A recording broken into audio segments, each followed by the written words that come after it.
Hai sobat, gimana kabar kalian? Semoga disehatkan selalu dan banyak rezekinya, amin.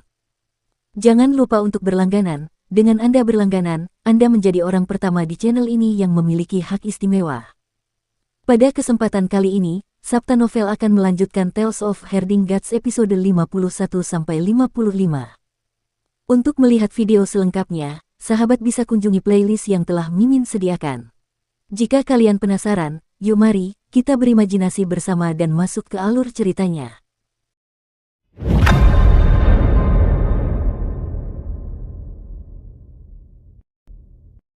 Mengapa aku di sini? Nenek si keluar dari gubuk jerami itu, tercekik oleh emosi. Aku telah membesarkanmu dengan darah dan keringat, namun kau kabur dengan seorang perempuan jalang tanpa sepatah kata pun, meninggalkan nenek sendirian. Kau masih berani bertanya padaku mengapa aku di sini? Sekarang setelah kau dewasa kau lebih suka memiliki seorang perempuan jalang daripada nenek. Perempuan jalang kecil, bagaimana kau ingin mati? Kinmu langsung tersenyum, nenek, kamu salah.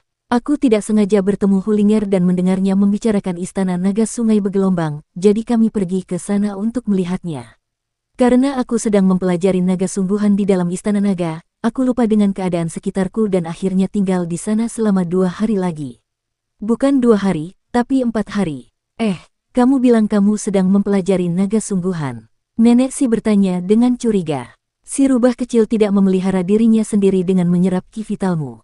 Hulinger mengalihkan pandangan malu dan bersembunyi di belakang Kinmu karena dia juga sedikit takut. Kinmu membangkitkan semangatnya dan tersenyum. Silakan lihat, nenek. Raungan naga yang dalam dan rendah bergema saat ki vital Kinmu melonjak keluar, berubah menjadi naga besar yang melingkari tubuhnya. Kedua cakar naga itu menyatu dengan lengannya dan saat Kinmu bergerak maju sambil melancarkan pukulan, gemuruh keras meledak saat guntur meledak. Suara gemuruh petir bergema berulang kali di lembah saat Kinmu melancarkan pukulan demi pukulan. Ki vital naga hijau. Nenek si terus-menerus tercengang. Dia tahu bahwa Matua tidak memberikan kitab suci Mahayana Rulai kepada Kinmu.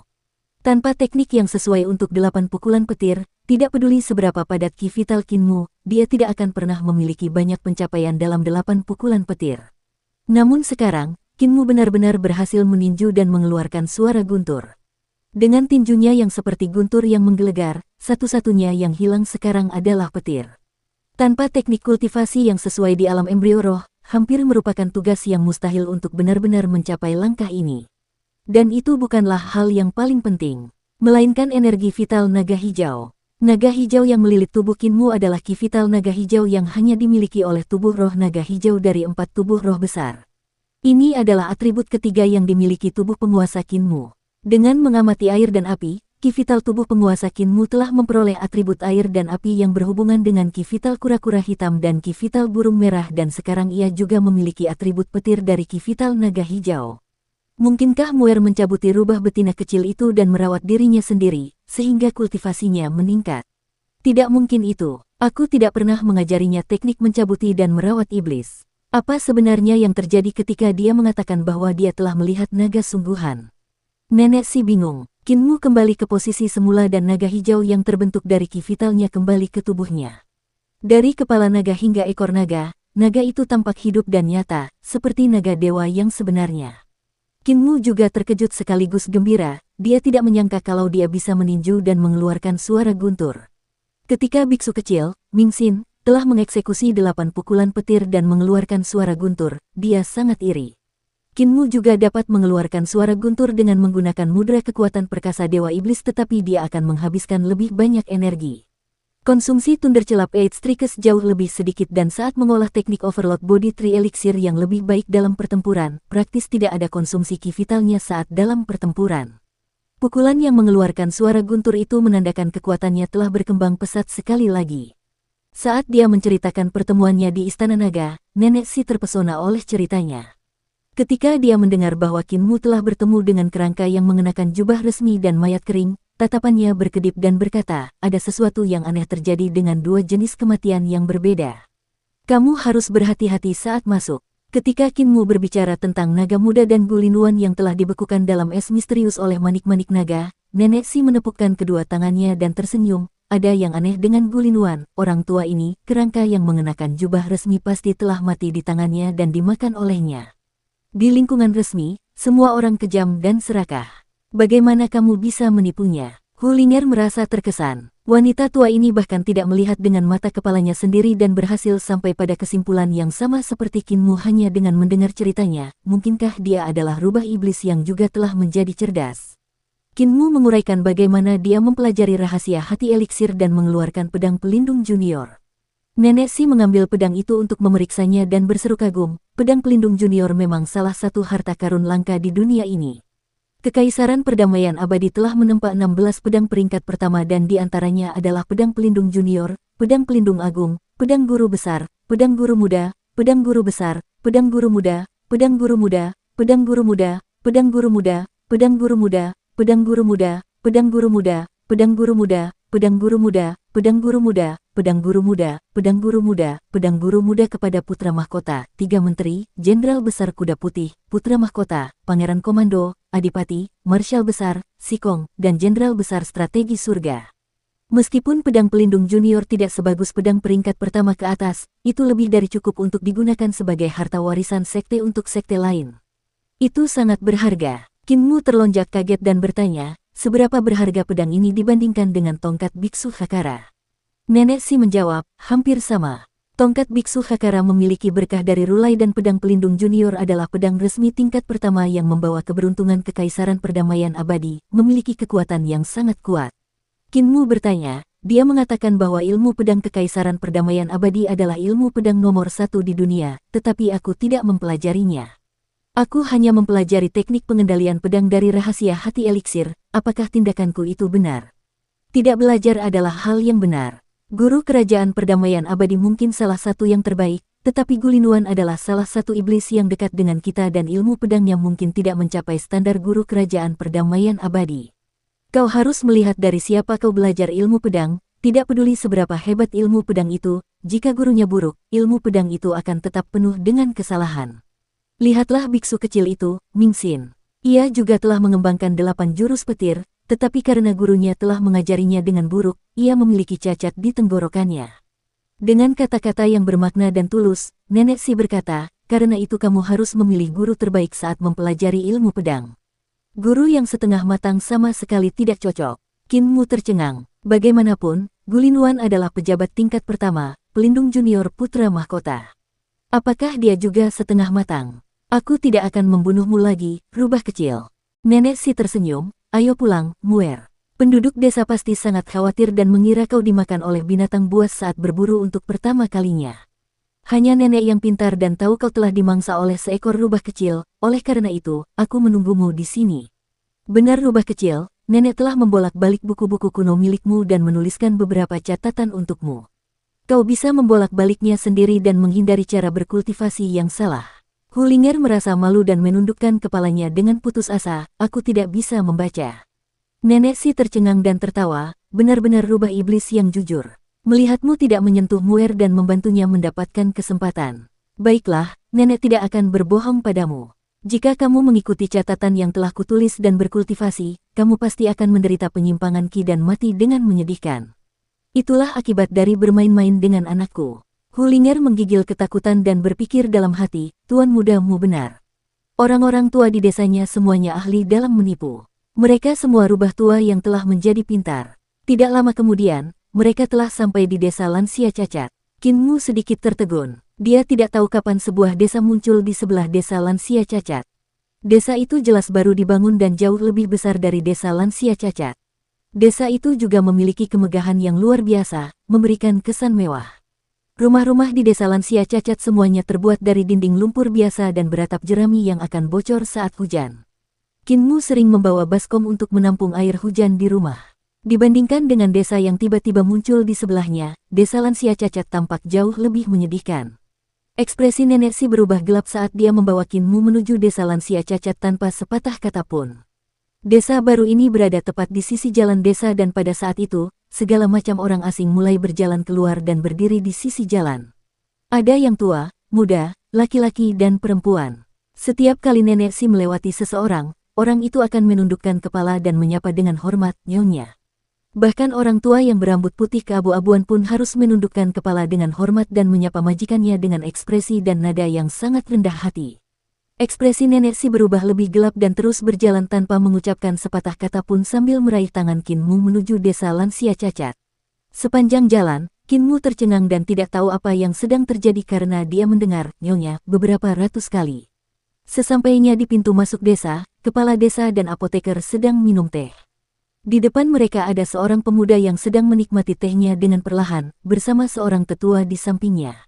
Nyonya, tetua itu membungkuk. Pemuda itu mengangkat kepalanya namun suaranya terdengar sangat tua saat dia berkata dengan tenang, Yuyu, apakah kamu tidak akan menyapa patriark saat kamu melihatku?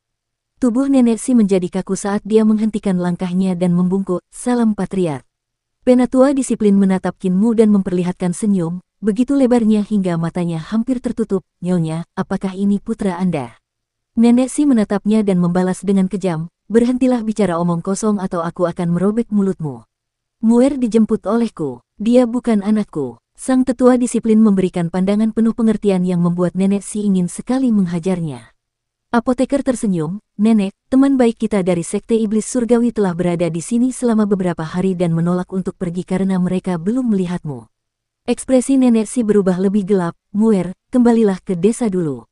Kamu juga, nenek, kata kepala desa acuh tak acuh. Nenek si mengerutkan kening saat kepala desa berkata dengan lembut, karena kamu telah memasuki desa lansia cacat kami, kamu sekarang menjadi salah satu dari kami. Masalahmu, kami di desa lansia cacat akan mengatasinya bersamamu. Pemuda di depannya meminum tehnya dan tersenyum tipis, kau masih agresif seperti biasanya, saudaraku. Masalah ini menyangkut pemimpin sekte, nyonya sekte, dan kitab suci kita. Bahkan jika desa lansia cacat ingin menangani masalah ini, aku ragu kau bisa melakukannya. Kepala desa mengangkat alisnya dan berkata, jika kita berakhir dalam pertarungan hidup dan mati, aku khawatir Sekte Iblis Surgawi akan menderita kerugian besar, kan? Jadi mengapa kita harus saling menekan dan bersikap keras? Jika kekuatan sekte kalian harus dipotong besar-besaran karena kami para lansia yang cacat, aku yakin guru kekaisaran akan senang melihatnya terjadi dan mengambil kesempatan untuk membawa Sekte Iblis Surgawi ke tangannya. Bagaimana menurutmu? Patriark muda itu mengangguk, pengajar kekaisaran perdamaian abadi memang mencari kesempatan untuk menundukkan sekte kita dan membuat kita setia kepada keluarga kekaisaran. Namun, dengan hilangnya kitab suci sekte suci kita dan terbunuhnya guru sekte suci kita, kita tidak ada bedanya dengan sekte yang telah dimusnahkan. Jika saudara tetap keras kepala, saya khawatir desa kecil yang saudara lindungi harus berselisih dengan sekte suci kita. Kibarkan benderanya. Penatua disiplin di sampingnya membungkuk dan menjawab, baik, patriark. Bentangkan benderanya. Ke-360 kepala balai mengeluarkan tiang bendera yang besar dan mengibarkan bendera mereka dengan desiran, membiarkan bendera berkibar tertiup angin. Qin Mu melihatnya dan melihat 360 bendera itu semakin lebar. Setiap bendera memiliki luas 7 ar. Singkirkan bendera-bendera itu, kata pemuda itu. Penatua disiplin berteriak, singkirkan bendera-bendera itu. Bendera-bendera besar itu disingkirkan dan saat permukaan bendera-bendera itu menghilang, Qin Mu melihat puluhan ribu praktisi seni dewa di balik bendera-bendera itu. Masing-masing dari mereka memiliki penampilan yang mengesankan dan berdiri tegak seperti tombak. Tanpa bersuara, mereka memancarkan aura yang sangat keras. Kepala desa mendesah, bendera teleportasi Sekte Iblis Surgawi benar-benar sesuai dengan namanya. Hanya dengan membentangkan dan menyingkirkan bendera-bendera besar itu, puluhan ribu praktisi seni ilahi telah langsung memasuki reruntuhan besar. Tidak heran mengapa guru kekaisaran perdamaian abadi ingin menaklukkan Sekte Iblis Surgawi untuk dirinya sendiri. Jika dia berhasil mendapatkan seni ilahi Sekte Iblis Surgawi, pasukan kekaisaran perdamaian abadi akan menyapu seluruh dunia dan menaklukkan semua negara. Patriark muda mendesah, tanpa seorang pemimpin sekte, sekte suci kita hanyalah seperti selembar pasir lepas hari ini. Selama 40 tahun terakhir, Sekte Iblis Surgawi kita telah berada dalam situasi yang semakin genting. Saya rasa, guru kekaisaran perdamaian abadi tidak akan sanggup lagi menahannya dan meletakkan tangannya pada sekte kita. Anda dan saya sama saja. Kita berdua sudah tua dan tidak punya banyak waktu lagi. Sekarang saya hanya bisa berharap bahwa kita dapat memilih seorang pemimpin sekte baru yang luar biasa. Tatapan kepala desa berkedip dan berkata, jadi, nyonya sekte yang telah membunuh pemimpin sekte tua pada malam pernikahan mereka adalah kandidat terbaikmu. Patriark muda menganggukkan kepalanya sambil tersenyum pahit, saudaraku, kau juga harus tahu betapa sulitnya memilih seorang pemimpin sekte yang luar biasa dengan bijaksana. Mungkin ada banyak pengikut di Sekte Iblis Surgawi kita tetapi tidak banyak yang mampu mengambil alih peran pemimpin sekte. Lebih jauh lagi, bagi seseorang untuk dapat menandingi Nyonya Sekte bahkan mustahil.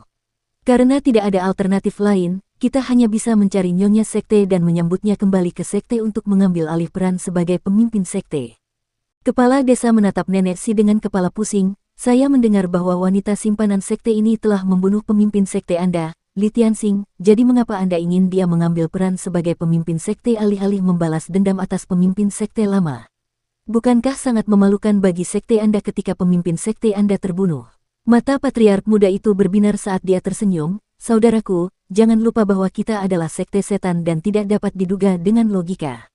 Karena pemimpin Sekte yang baru telah membunuh pemimpin Sekte yang lama, itu berarti pemimpin Sekte yang baru lebih mampu, oleh karena itu kita tentu harus mendukungnya. Kepala desa, begitu pula Kinmu dan apoteker yang berada di sampingnya, memiliki ekspresi aneh. Ternyata ada aturan seperti itu di Sekte Iblis Surgawi. Apakah ada aturan seperti itu, Nek? Tanya apoteker. Nenek Si menganggukkan kepalanya sambil linglung. Sang apoteker tak kuasa menahan diri untuk bertanya, karena ada peraturan ini, mengapa kamu tidak tetap tinggal di Sekte Iblis Surgawi dan menjadi pemimpin Sekte yang baru setelah membunuh pemimpin Sekte yang lama? Nenek Si menjawab dengan nada masam, setelah aku membunuhnya, aku tidak punya muka lagi untuk tetap berada di Sekte Iblis Surgawi. Jika aku tetap di sana, iblis dalam hatiku akan semakin kuat. Apoteker masih belum mengerti. Dari pemahamannya, sudah sulit untuk memahami mengapa Sekte Iblis Surgawi menghabiskan 40 tahun untuk mencari musuh yang telah membunuh pemimpin Sekte untuk menjadi pemimpin Sekte yang baru. Bahkan jauh lebih sulit untuk memahami mengapa Nenek Si masih harus bersembunyi dan menghindari mereka. Kepala desa tersenyum tipis dan berkata kepada pemuda itu, jika Nenek tidak mau pergi bersamamu, kamu tidak boleh membawanya pergi. Patriark muda mengerutkan kening, aku akan membawa kembali Cult Mistress dan kitab suci Iblis Surgawi Pendidikan Agung. Kedua pria itu saling menatap. Kepala desa mengangkat cangkir tehnya untuk mengantar tamu itu keluar. Jika tamu itu tidak pergi, kurasa aku harus membasmi mereka. Ada terlalu banyak orang di Sekte Iblis Surgawi jadi aku tidak akan membuat peti mati untuk mereka. Orang-orang dari generasi kita semakin sedikit jumlahnya. Aku benar-benar tidak tahan melakukan ini. Patriark muda mengangkat cangkir tehnya dan meminum semuanya sebelum meletakkannya kembali, lalu bangkit dari kursinya, sama halnya denganku. Meskipun jumlah penduduk di desamu lebih sedikit, aku bisa mengurus peti matinya. Tahan. Nenek Si tiba-tiba berbicara dan tersenyum, kepala desa, apoteker, kembalilah ke desa terlebih dahulu. Aku akan berbicara dengan patriark. Jika keadaan memburuk, kita akan berjuang mati-matian. Jika semuanya berjalan baik, bukankah menyenangkan jika semua orang bahagia? Kepala desa melirik Nenek Si dan Nenek Si tersenyum balik, jangan khawatir, paling-paling aku hanya akan diculik oleh mereka. Kepala desa menganggukkan kepalanya, apoteker, Muer, kami akan kembali dulu. Nenek Si menunggu mereka kembali ke desa sebelum duduk di hadapan patriark muda itu dan memerintahkan, kalian boleh mundur, disiplin. Ya, Nyonya. Penatua disiplin membungkuk dan perlahan mundur. Dengan matanya yang cerah, Nenek Si menatap patriark muda itu sambil mendesah, kamu awalnya adalah wanita suci pemujaan kami. Bakatmu yang luar biasa juga tak tertandingi di generasimu. Aku sebenarnya keberatan ketika Li Tianxing ingin menikahimu. Tapi kamu tidak menghentikannya. Nenek Si mencibir, Li Tianxing adalah guruku, dan adalah melanggar etika hubungan manusia jika seorang guru menikahi muridnya. Kultus suci kita mengaku sebagai orang suci, tetapi apakah kita mengabaikan etika hubungan manusia? Patriark muda mengerutkan kening, aku tahu ada yang salah ketika Li Tianxing ingin menjadikanmu sebagai muridnya. Aku takut semakin banyak waktu yang dihabiskannya bersamamu, dia akan benar-benar tergila-gila padamu dan kehilangan kebijaksanaannya. Dan seperti yang diharapkan, dia begitu tergila-gila padamu sehingga dia membuang istri lamanya yang telah menikah dengannya selama beberapa ratus tahun hanya untuk menikahimu. Nenek Si menggertakkan sisa-sisa giginya dan terkekeh, jika kau tahu dia akan tergila-gila padaku, mengapa kau membiarkannya menjadikanku muridnya? Kau seharusnya menjadi orang yang menjadikanku muridmu, Patriark. Jika aku muridmu, semua hal ini tidak akan terjadi. Aku takut semakin banyak waktu yang kuhabiskan bersamamu, aku akan semakin jatuh cinta padamu. Patriark muda itu tersenyum getir, saat pertama kali melihatmu, usiamu baru 13 tahun, tetapi jantungku berdebar kencang beberapa kali. Saat itulah aku tahu aku tidak bisa menjadikanmu sebagai muridku. Aku sudah tua, aku tidak ingin reputasiku yang termasyur di masa hidupku hancur di tanganmu. Aku akan diolok-olok semua orang jika seorang guru berakhir mencintai muridnya. Dia menghela napas dan melanjutkan, jarang sekali orang tidak terpesona olehmu begitu mereka melihat penampilan aslimu. Semakin lama mereka menghabiskan waktu denganmu, semakin dalam mereka terjerumus. Nenek Si terus menggertakkan giginya dan bertanya dengan senyum samar di bibirnya, jika begitu, mengapa kamu masih menginginkanku menjadi pemimpin sekte? Apakah kamu tidak takut aku akan merusak sekte suci? Patriark muda menjawab, kau kandidat terbaik. Aku juga merasa bahwa kau, sebagai wanita penggoda, pasti akan menimbulkan kekacauan dalam sekte suci kami saat kau menjadi pemimpin sekte. Selama 40 tahun terakhir, saat mencarimu, kami juga telah menemukan beberapa pemuda dengan bakat luar biasa, tetapi mereka semua tidak sebaik dirimu. Mereka semua masih sedikit kurang untuk menjadi pemimpin sekte. Dia menghela napas lagi dan melanjutkan dengan nada tertekan, setelah kamu melihat yang terbaik, kamu akan selalu merasa ada yang kurang saat melihat hal baik lainnya. Saya tidak akan kembali. Nenek Si menyeringai, tetapi aku dapat mengembalikan kepadamu seorang guru sekte yang disertai dengan kitab suci warisan sekte tersebut, kitab suci iblis surgawi pendidikan agung. Ekspresi kepala suku muda itu berubah saat dia bertanya, kembalikan kami seorang guru sekte. Apa maksudmu dengan itu? Di desa lansia cacat, Kinmu, kepala desa, apoteker, dan yang lainnya menatap tajam ke arah setiap tindakan yang dilakukan Nenek Si dan Patriark Kultus Iblis. Sungguh mengejutkan ketika mereka berdua tampak asyik mengobrol sambil mendengar tawa dan celoteh. Saat Nenek Si dan Patriark Sekte Iblis tengah berbincang, Nenek Si tiba-tiba menoleh ke arah desa yang diikuti oleh Patriark Sekte Iblis yang tersenyum sebelum berbalik untuk mengatakan sesuatu kepada Nenek. Setelah beberapa saat, Nenek Si berjalan kembali ke desa dengan langkah kecil dan tersenyum, selesai. Sudah selesai. Semua orang memasang ekspresi aneh. Si cacat yang curiga bertanya dengan wajah penuh senyum, kapan kita mulai bertarung? Tidak perlu berkelahi. Nenek Si mengedipkan mata beberapa kali, namun mereka akan tinggal di sini sebentar dan pergi setelah beberapa hari. Semua orang menjadi tegas. Apa yang sebenarnya mereka rencanakan agar Sekte Iblis Surgawi pergi setelah beberapa saat? Nenek Si menyeringai dan melanjutkan, Nyonya tua, Muir mengatakan bahwa ki vital tubuh penguasanya memiliki atribut naga hijau, kamu dapat memeriksa apakah dia mengalami peningkatan. Kekuatan vital tubuh penguasa juga dapat meniru kekuatan vital naga hijau. Ma tua tercengang, Muir, cepatlah ke sini untuk bertanding denganku. Kinmu segera menghampirinya. Saat sang apoteker melihat kedua orang itu bertukar pukulan, dia bergeser ke arah Nenek Si dan berbisik, Nenek, apakah kamu menjual Muir?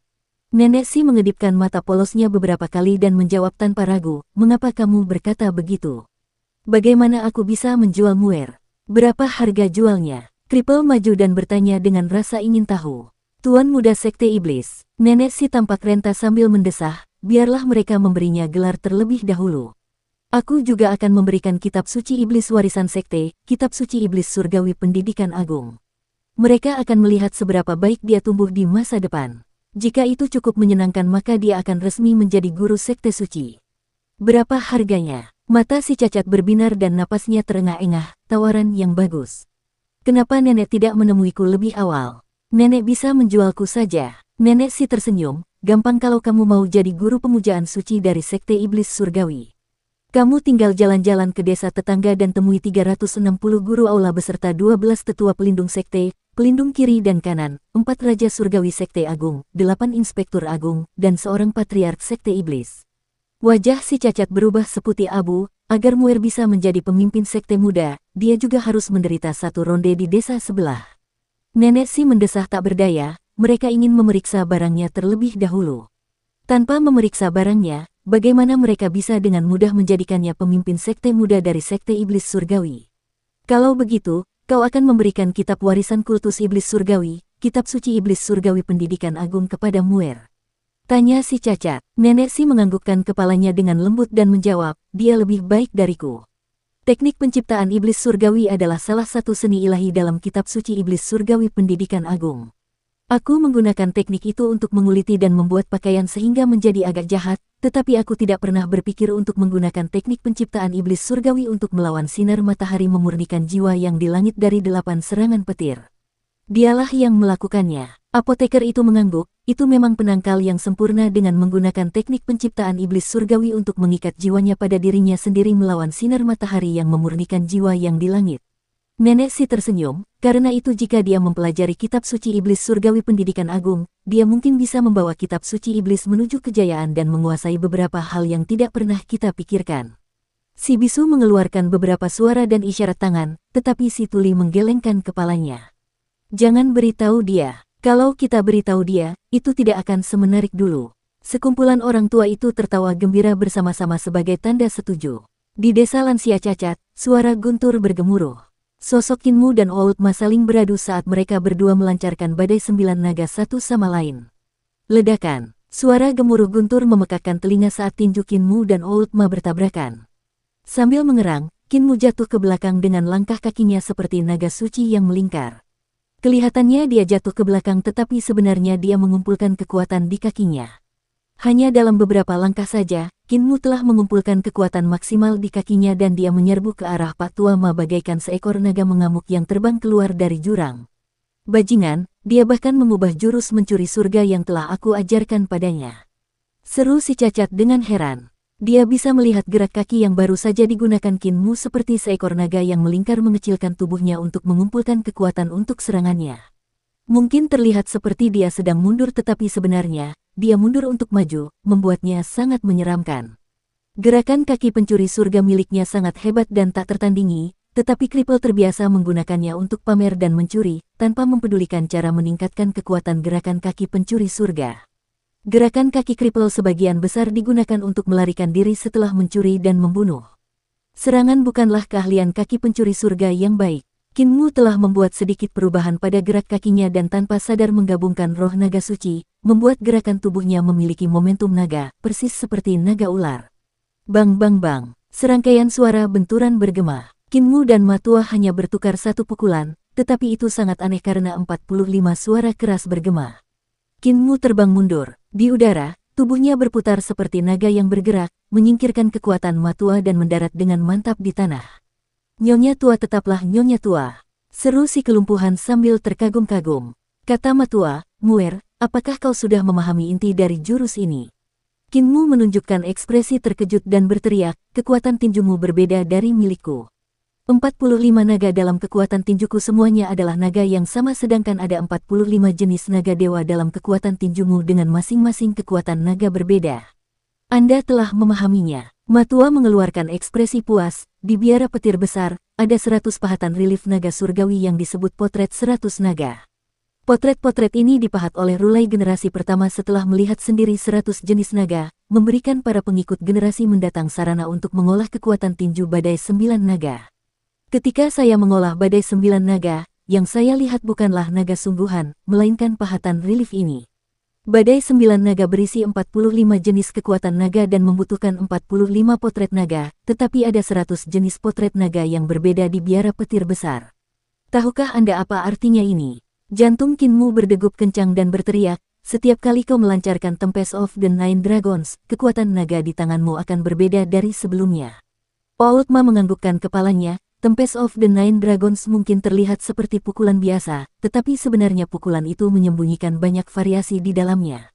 Namun, variasi ini tersembunyi dalam kekuatan yang terkumpul di tinju, oleh karena itu, orang tidak dapat mengetahuinya. Perhatikan baik-baik, Muer. Oultma meninju dengan satu-satunya lengannya dan raungan naga bergema yang diikuti oleh gemuruh guntur. Ki vital berbentuk naga melonjak keluar dan serbuan naga yang mengamuk itu seperti naga yang keluar dari laguna dan ingin memakan orang. Kemudian diikuti oleh dua raungan naga saat dua naga melesat keluar dari tinjunya, melilit satu sama lain. Dengan tubuh kedua naga besar yang saling melilit, mereka terus-menerus menyerang ke depan.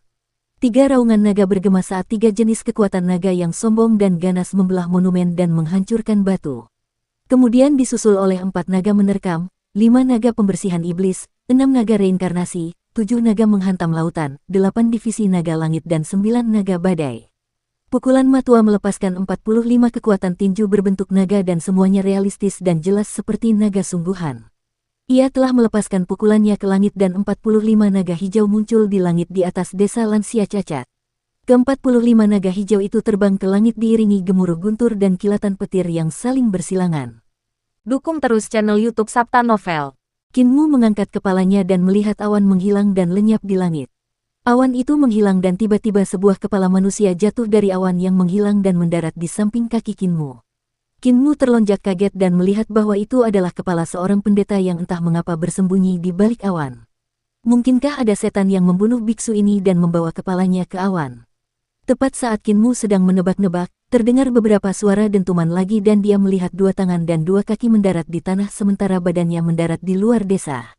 Itu bukan perbuatan setan. Hati Kinmu bergetar, biksu itu bersembunyi di awan. Si bisu, si tuli, si tukang daging dan orang-orang lainnya di desa itu sudah biasa melihat kejadian-kejadian aneh sehingga mereka tidak memperdulikannya. Si Tuama nampaknya tidak menyadari kalau dia telah membunuh seorang pendeta dan mengangkat kepalanya menatap langsung ke mata Patriark Kultus Iblis, menunjukkan kehebatannya. Sebuah demonstrasi kekuatan kepada Patriark Kultus Iblis dan untuk mengintimidasi banyak praktisi kuat Kultus Iblis Surgawi. Di desa tetangga, ekspresi kepala suku muda itu sedikit berubah. Seni ilahi biara petir besar memang luar biasa, tetapi masih sedikit kurang pengalaman dibandingkan dengan Rulai tua. Aku tahu siapa yang bertangan satu itu. Murid yang dilepaskan dari biara petir besar, Ma Wangshen, yang mulia Ma. Saat itu, dia berjuang keluar dari biara petir besar, membuat namanya terkenal. Aku tidak menyangka dia akan hidup menyendiri di sini. Kita tidak boleh meremehkan desa kecil ini. Penatua disiplin melihat tubuh yang jatuh dari langit. Ini adalah seorang biksu dari biara petir besar yang dibunuh oleh Ma Wangshen. Ini aneh. Mengapa seorang biksu dari biara petir besar ada di sini? Patriark muda itu tersenyum, dia mungkin ditempatkan di sini untuk mengawasi Ma Wangshen. Ini masalah kecil, Rulai sudah tua dan tidak akan meninggalkan gunung lagi. Di sisi lain, keterampilan tinju pemuda itu cukup menarik dan berstandar tinggi. Dia jelas belum mempelajari kitab suci Mahayana Rulai, tetapi dia bisa melepaskan kekuatan penuh dari 8 pukulan petir. Di desa, Pak Tuama mengalihkan pandangannya dan melanjutkan, Muer, apa yang kau lihat dari pukulanku? Kinmu menahan pertanyaannya. Tidak hanya bentuk dan ukuran ke-45 naga hijau itu berbeda, bahkan spesies naga itu juga sangat berbeda, sungguh pemandangan yang mengejutkan bagi Kinmu. Tiba-tiba, Matua sekali lagi mengeksekusi badai 9 naga. 45 naga hijau yang berbeda melonjak ke langit, dengan dahsyat menaikkan angin dan awan yang disertai dengan kilat dan guntur. Outma melancarkan pukulan demi pukulan, meningkatkan jumlah kekuatan tinju berbentuk naga di langit. Dalam radius 30 mil, tinju itu dipenuhi dengan naga-naga hijau yang menari-nari di tiup angin. Naga-naga hijau membentuk formasi yang indah di langit, dengan tubuh mereka saling melilit untuk membentuk gulungan naga raksasa. Dengan kepala naga menghadap keluar, ia mengeluarkan raungan keras. Raungan 10.000 naga mengguncang langit dan bumi. Ini tidak lagi menunjukkan kepada Kinmu kedalaman badai 9 naga dan sebaliknya hanya menunjukkan kekuatannya. Menunjukkan kekuatannya kepada reruntuhan besar, menunjukkan kekuatannya kepada kultus iblis surgawi dan menunjukkan kekuatannya kepada semua orang yang memiliki niat buruk terhadap desa lansia cacat. Kinmu tercengang melihat pemandangan itu. Orang-orang lain di desa itu penuh kekaguman saat mereka mengangguk berulang kali. Para pengikut sekte iblis surgawi di desa tetangga sedikit berubah ekspresinya saat mereka mengagumi tanpa henti. Patriark muda itu menginstruksikan para pengikut sekte di sampingnya, bersikaplah sopan lain kali jika ada di antara kalian yang bertemu Ma Wangshen sendirian. Penatua disiplin berbisik, apakah kultus iblis surgawi kita perlu takut pada desa kecil seperti ini? Takut adalah pernyataan yang berlebihan. Patriark muda tersenyum tipis, mereka sudah cacat dan lumpuh. Kemampuan mereka tidak lagi seperti dulu. Namun, masih ada 2 dari mereka yang setingkat denganku. Salah satunya adalah manusia tanpa anggota tubuh dan yang lainnya adalah pandai besi. Sisanya sedikit lebih kuat dari 12 tetua pelindung sekte kita dan 4 raja surgawi sekte agung kita. Aku khawatir saintes adalah kelemahan mereka semua. Apakah kau melihat tukang daging yang hanya memiliki separuh tubuh bagian atasnya? Jika kau pernah melihatnya sebelumnya, dia pasti akan meninggalkan kesan yang mendalam padamu karena dia memiliki gelar yang disebut pisau surga. Hati Elder of Discipline bergetar saat dia menatap Bacer dengan tak percaya sambil bergumam, itu Heaven Knife. Bukankah dia sudah mati? Saya juga mendengar bahwa dia meninggal. Seorang tetua pelindung sekte menimpali, kudengar dia menjadi gila dan mengarahkan pisaunya ke langit, membantai semua orang. Seseorang melihat sosok dewa di langit dan orang gila ini membantai semua orang. Dari apa yang kudengar, langit dipenuhi awan gelap saat itu dan cahaya pisau menembus awan badai. Tak lama kemudian, mayat Heaven Knife jatuh dari langit. Jika tukang daging ini memang Heaven Knife, bagaimana dia bisa selamat? Patriark muda menjawab, dengan makhluk seperti dia, sulit baginya untuk mati bahkan jika dia ingin mati. Penatua disiplin bertanya dengan heran, Patriark, mengapa Anda setuju untuk menjadikan anak kecil ini sebagai pemimpin sekte muda kita? Saya tidak melihat sesuatu yang spektakuler dalam kekuatannya. Kekuatan pemuda ini memang tidak terlalu spektakuler dan masih pemula sampai sekarang. Namun, siapa orang-orang di sekitarnya? Patriark muda berseri-seri, para praktisi kuat di sekitarnya sangat menakutkan. Mereka semua adalah makhluk yang sangat kuat yang memiliki bakat mereka sendiri. Pemuda ini adalah anak mereka dan mereka akan menyampaikan semua yang telah mereka pelajari dalam hidup mereka kepadanya. Selain itu, dengan saya mengajarinya kitab suci iblis surgawi pendidikan agung milik sekte kami, hehe, jika dia menjadi guru sekte suci dari sekte kami, itu akan menjadi keuntungan sekte suci kami. Penatua disiplin terkesiap kagum dan bertanya, hebat sekali, Patriark. Namun, mengapa Patriark ingin mengujinya? Patriark bertanya balik, bagaimana kalau dia tolol? Karena itu, masih perlu ada ujian. Beritahukan kepada ke-360 kepala aula bahwa mereka hanya boleh menggunakan kemampuan alam embrio roh. Kita akan menunggunya memasuki desa besok. Di desa, Pak Tuama menarik tinjunya dan bertanya pada Kinmu, apakah kamu mengerti apa yang kamu lihat? Saya mengerti. Kinmu merenungkannya, setiap jenis kekuatan naga mewakili jenis kekuatan yang berbeda. Dengan mengatur kekuatan naga dalam urutan yang berbeda, kekuatan tinju akan berbeda. Dengan 100 naga hijau yang berbeda dalam kekuatan tinju, begitu urutannya kacau, Tempest of the Nine Dragons akan memiliki variasi yang tak terhitung jumlahnya. Begitu orang lain menerima pukulan pertamaku, mereka pasti tidak dapat menggunakan metode yang sama untuk menerima pukulan keduaku. Bahkan jika aku melepaskan 100 atau 1000 pukulan, kekuatan di setiap pukulan tidak akan pernah sama. Oultma memperlihatkan senyum yang langka, sebelumnya, tubuh Maharajamu tidak memiliki atribut apapun sehingga kau tidak dapat mengolah Sutra Mahayana Rulai. Selain itu, aku telah berjanji kepada Biara Guntur Besar untuk tidak memberikan Sutra Mahayana Rulai. Sekarang tubuh Maharajamu memiliki atribut naga hijau, aku tetap tidak akan memberikannya kepadamu.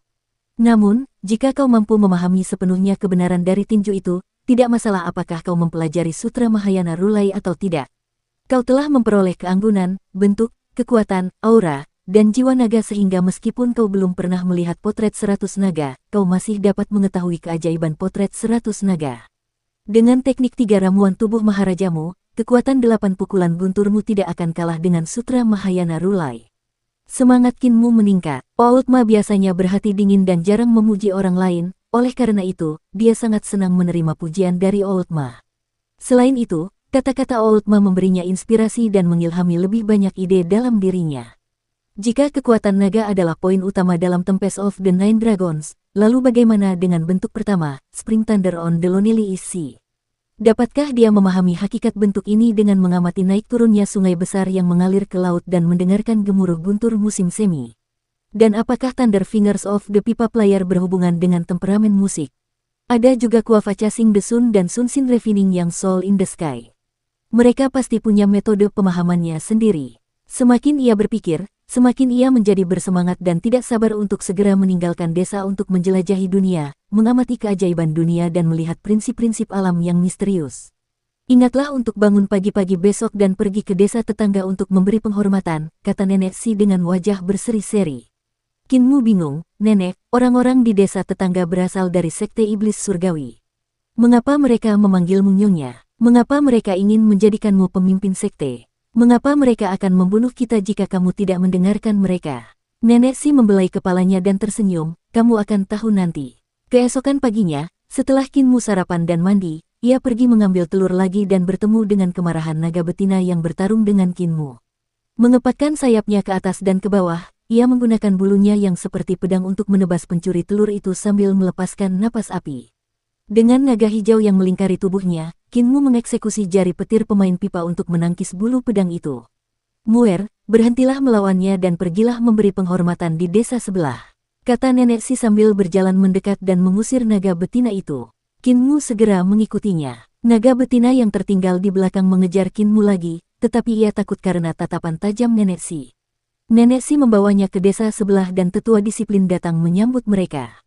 Saat mengukur Kinmu, dia memberitahu Nenek Si, Nyonya Sekte, semuanya sudah dipersiapkan dengan baik. Tuan muda hanya perlu berjalan melewati ke-360 ruangan sekali saja. Nenek Si mengerjapkan matanya karena tak percaya, melewati ke-360 kamar dalam satu kali percobaan. Bukankah itu terlalu berlebihan? Penatua disiplin tersenyum, jika dia tidak bisa melewati ke-360 ruangan, aku harus meminta Nyonya Sekte untuk kembali bersama kita.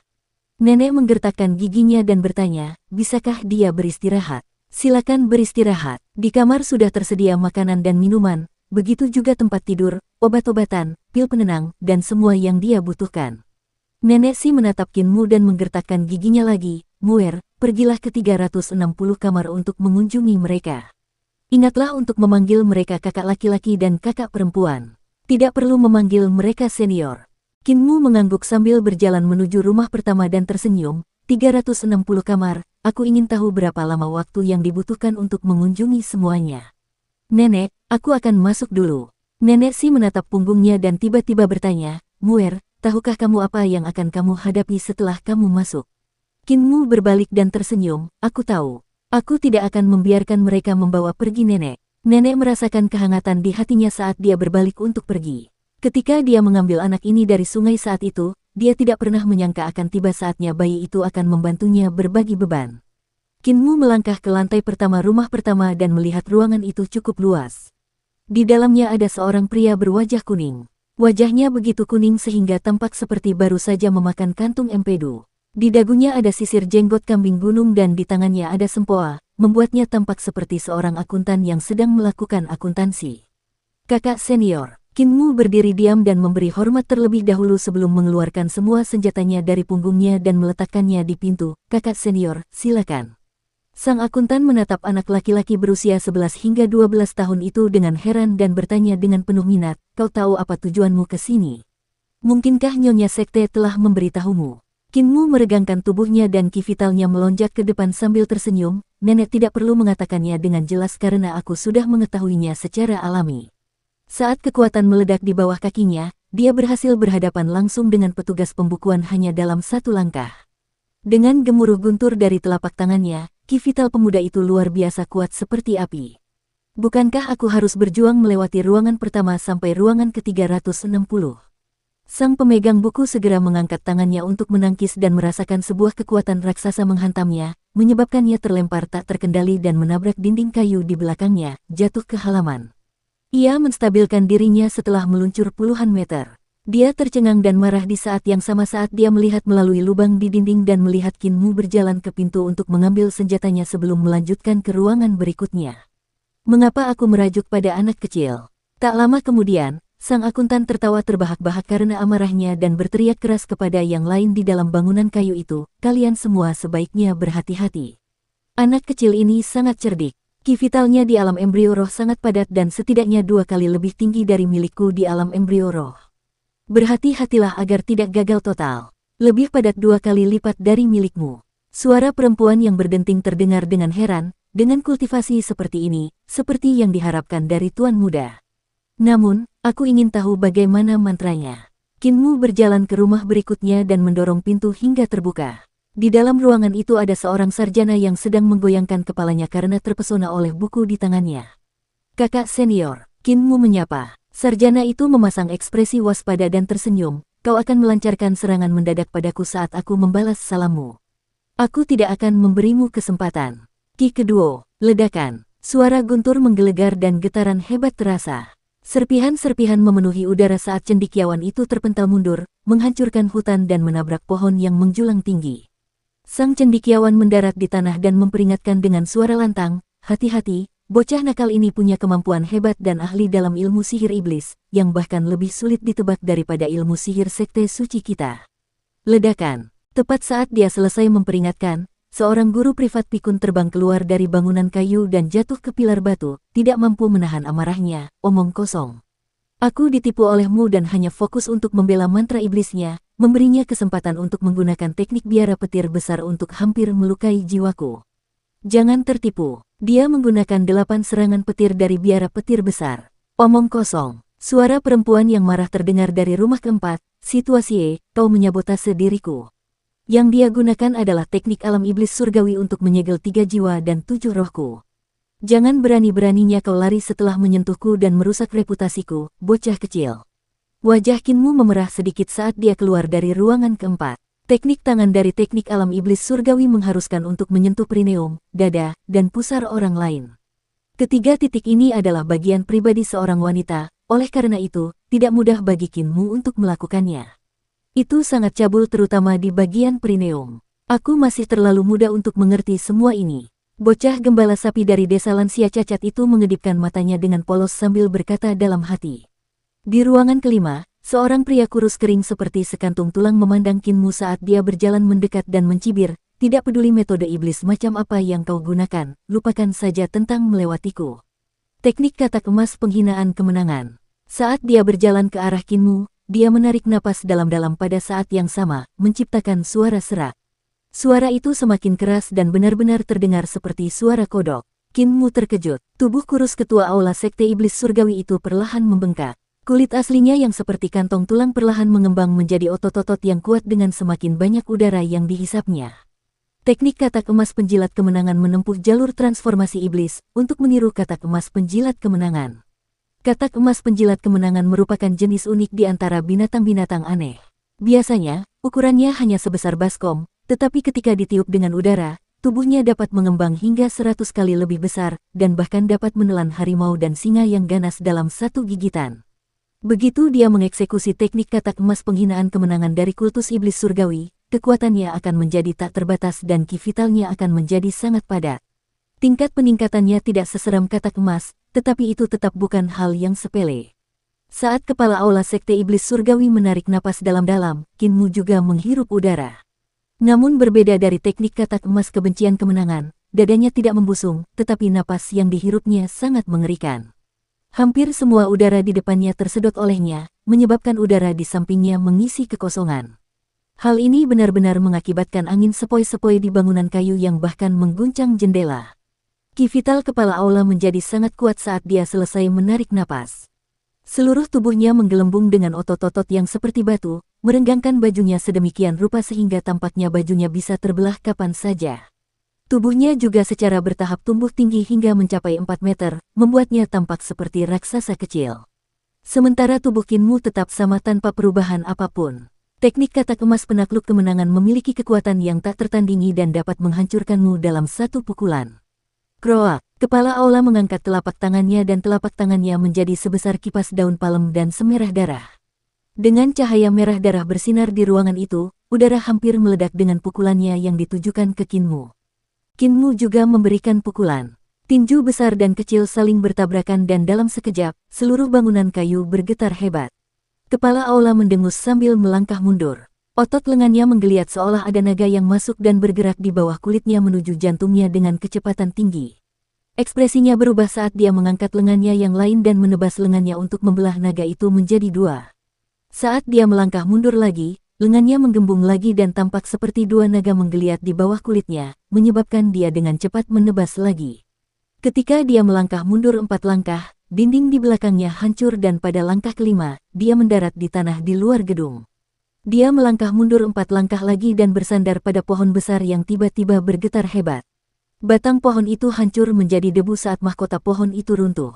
Bersamaan dengan serutan kayu yang berterbangan di udara, muncullah gambar 9 naga yang tengah mengendalikan badai dari punggung ketua balai ini, disertai guntur dan cahaya serta auman 9 naga yang dahsyat.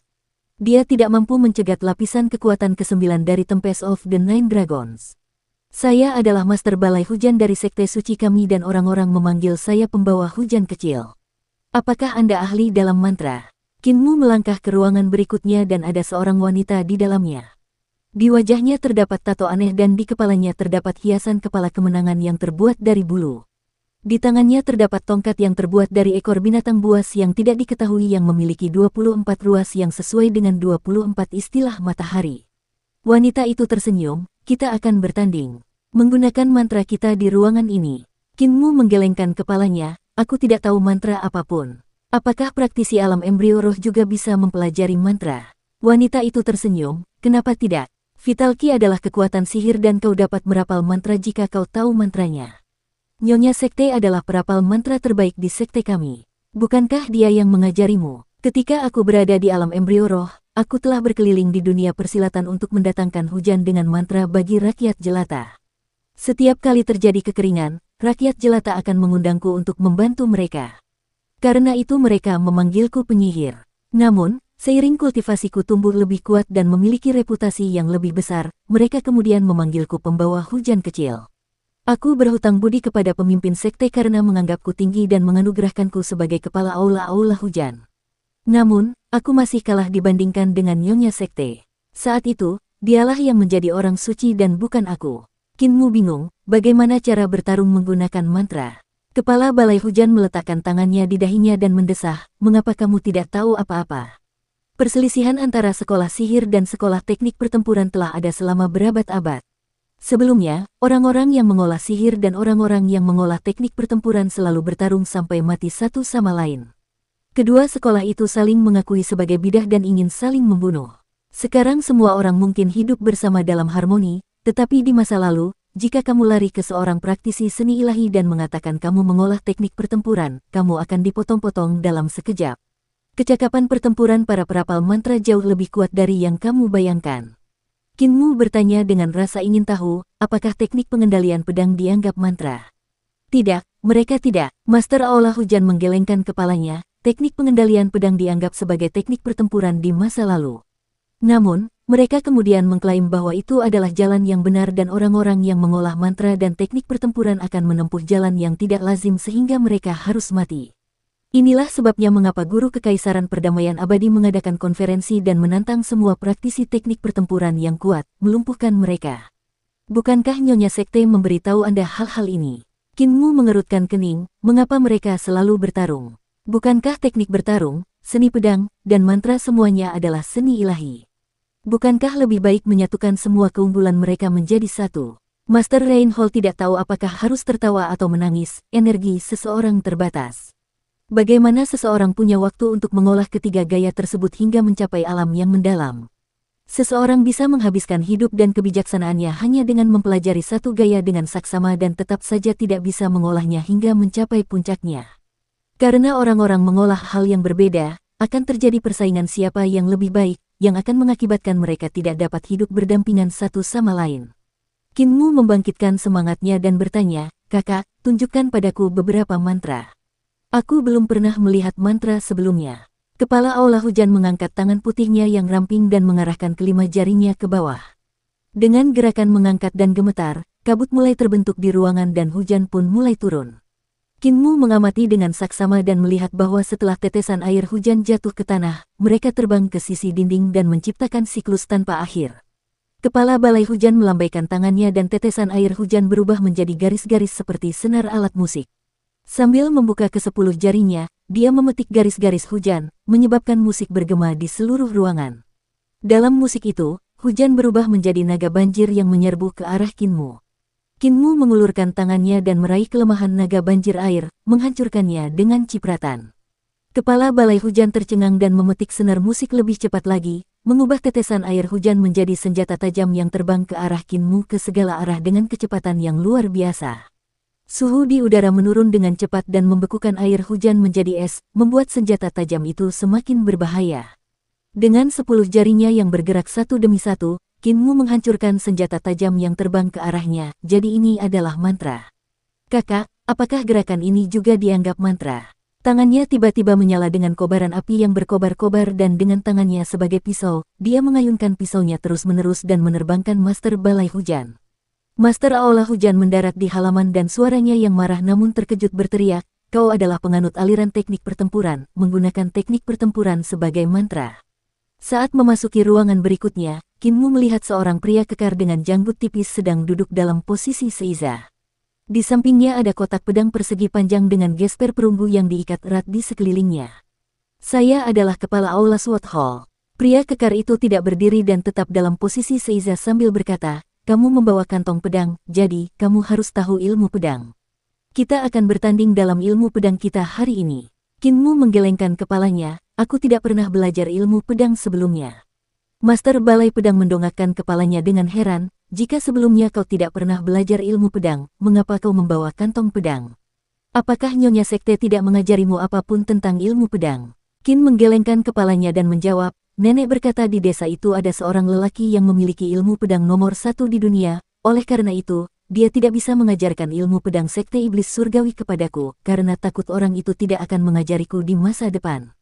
Keterampilan pedang nomor 1 di dunia. Master Balai Pedang menatap dengan mata terbuka lebar. Matanya yang tajam bagaikan dua sinar cahaya pedang yang menembus ke dalam hati Qin Mu saat dia tertawa dingin. Siapa yang berani bersikap begitu sombong? Belajarlah satu jurus darinya. Aku ingin melihat apa yang bisa dilakukan oleh jurus pedang nomor 1 di dunia ini terhadap jurus dari sekte suci kita. Qin Mu mengedipkan matanya dengan polos dan berkata, aku juga telah mempelajari keterampilan lain seperti Thunderclap Eight Strikes, Heaven Pilfering Divine Legs, Big Slaughtering Knife Skills, Spear Skill, Painting Skill, Hammer Skill. Master Balai Pedang membelai kotak pedangnya dengan lembut dan berkata dengan dingin, aku hanya ingin melihat keterampilan pedang nomor 1 di dunia. Sisanya hanya omong kosong. Qin Mu hanya bisa berjalan keluar dari bangunan kayu itu tanpa daya dan kembali ke desa lansia cacat, menjelaskan kepada nenek si apa yang telah terjadi. Nenek si menggerutu dengan marah, Sword Hall benar-benar orang yang tidak fleksibel. Begitu juga denganmu, Muer. Gunakan saja pisaumu untuk mencabik-cabiknya. Qin Mu bergumam, itu akan menjadi pertarungan yang tidak adil. Nenek si memegang tangannya dan membawanya kembali ke gerbang desa. Di gerbang, kepala desa dan apoteker masih menyeduh teh sementara kepala suku muda duduk di depan mereka. Mereka bertiga minum bersama. Kepala desa, Master Balai Pedang bersikeras untuk mengadakan kontes keterampilan pedang dengan Qin Mu. Nenek si tersenyum lebar, mengapa kamu tidak mengajarinya satu atau dua hal? Kepala desa mengerutkan kening dan menggelengkan kepalanya, dalam waktu sesingkat itu, akan tetap sulit untuk mengalahkan lawan bahkan dengan bimbinganku. Lagi pula, tidak ada yang tahu berapa tahun Master Balai Pedang telah mendalami ilmu pedang. Dia mungkin telah memperoleh beberapa prestasinya sendiri. Kau ingin aku mengajari Muer satu atau dua hal, dan kemudian dia akan dapat segera mengalahkan Master Balai Pedang. Bukankah itu seperti meraih bintang? Tapi untung saja Muer adalah tubuh penguasa, benar kan? Nenek si mengedipkan matanya dengan polos. Tubuh penguasa. Sudut mata kepala desa mulai berkedut dan dia mulai menyesali apa yang telah dia lakukan. Bagaimanapun, dialah yang bersikeras bahwa Muer adalah tubuh penguasa yang dia buat.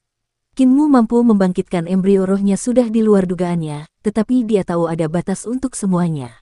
Merupakan tugas yang sangat berat untuk membuat Qin Mu mampu bertarung melawan ahli keterampilan pedang yang luar biasa dari kultus iblis hanya dalam waktu singkat. Nenek si telah menyerahkan tugas ini kepadanya dan dia, dari semua orang, tidak dapat menolaknya. Kepala desa bergumam pada dirinya sendiri sejenak sebelum berkata, Muer, ceritakan padaku rahasia hati eliksir yang telah kau pelajari dari Gulinuan. Qin Mu segera melafalkan rahasia hati eliksir sekali dan kepala desa mengangguk kagum. Guru Kekaisaran Perdamaian Abadi memang telah menciptakan prestasi dengan mengumpulkan semua ahli pedang di dunia.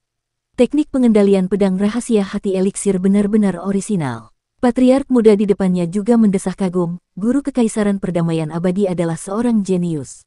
Kepala desa melanjutkan, katakan padaku bagaimana Gulinuan menjelaskan rahasia hati eliksir kepadamu. Qin Mu mengulang penjelasan Gulinuan kata demi kata, dan kepala desa tersenyum serta terdiam beberapa saat. Gulinuan dengan egois menyembunyikan beberapa hal. Dia menunjukkan kesalahan-kesalahan di dalamnya dan Qin Mu segera menggunakan Qi untuk memanipulasi pedang setelah dia mencoba mengubah kesalahan-kesalahan yang telah diperbaiki oleh kepala desa, menjadi sangat terkesan setelah dia menemukan bahwa mengendalikan pedang menjadi jauh lebih mudah dan cepat.